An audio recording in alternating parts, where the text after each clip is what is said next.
Hey everybody, today's going to be short and sweet. Welcome to my day 15 of my challenge. Excuse my lovely, lovely attire and my red blotchy face. I just went for a run in the rain because it seemed like the thing to do at 5 o'clock in the afternoon. I've been in the house all day working and felt kind of cooped up, so I felt the need to go for a run and just get out of the house, which I'm sure many people understand. So I haven't taken a shower yet, so please forgive my red face, but now seems like the perfect time to do the videos, so here we go. So there's a couple things I want to chat about today. One is the fact that this week I'm going to be doing some of my makeup tests, so do keep your eyes peeled for the different types of things that I'm going to try for makeup. The other thing I wanted to mention is now it's been roughly 2 weeks or so, or a week, no, I've only been doing the challenge 15 days, let me rephrase that. So a little less than a week that I've been using the lye soap and the coconut milk. And I had to laugh this weekend because I haven't smelled anything. It doesn't smell like anything to me. And if I take my hair and I smell it, it doesn't smell like anything.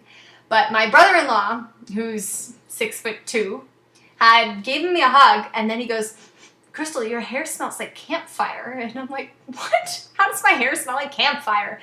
And he's like, I don't know, it does. And so I went up to one of my other sisters and I was like, smell my hair, what does it smell like? And they're like, I don't know, like campfires and like roasting marshmallows and hot dogs. And I'm like, what? How is that even a thing? And literally I had 3 people all tell me it smelled like campfire. I don't know why. They're like, oh well, not here, but like the roots and everything smell like campfire. No idea why. So I might try to find something else, or maybe put a little lavender in it or something. I don't really feel the need to smell like campfire. I'm not 100% sure why that is, but it is what it is, I guess. And the other is, I wanted to talk about being around people and surrounding yourself with people who have the same sort of diet and lifestyles as you. One of the things that I have encountered a lot lately is the fact that there are not a lot of other people I know of around me that have the same sorts of passions when it comes to foods and nutrition and chemicals and organics and natural living. There's a lot of people who are interested and maybe pick up like 1 or 2 things, which is fantastic, but it's not necessarily encouraging when you don't really know a whole lot of other people that are in this sort of world, I guess, and this sort of lifestyle. And one of the biggest challenges that I have found since I started getting really passionate about this quite a few years back is learning to not sound, without sounding mean, learning to not sound pretentious when you're talking to other people. Because I started studying it, because I started learning so much about it, I realized that not everybody else is learning about this. Go figure. It was a really big shock to me that I'd start talking about things and people just looked at me like I was a crazy person.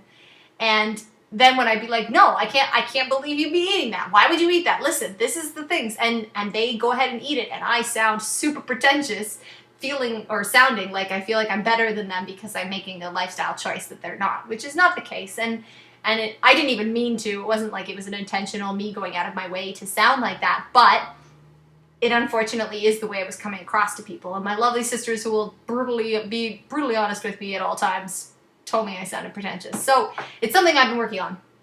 And in regards to that, though, it is very challenging, and I'll be the first person to say it, and I'm sure there's other people out there saying it, whether it be you live with your family, you live with roommates, you live with your significant other, you live in a house with kids, whatever the case may be.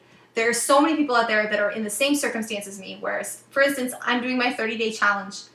The people that I'm living with are not doing this 30-day challenge, and I spend a lot of time with my family who do not eat the same things as I do. They're from the Upper Ottawa Valley, super meat and potatoes kind of people, and they don't have, it would not interest them to have and try the different things that I'd be doing right now. So one of the challenges in doing this is to try to maintain it when you're surrounded by a group like this.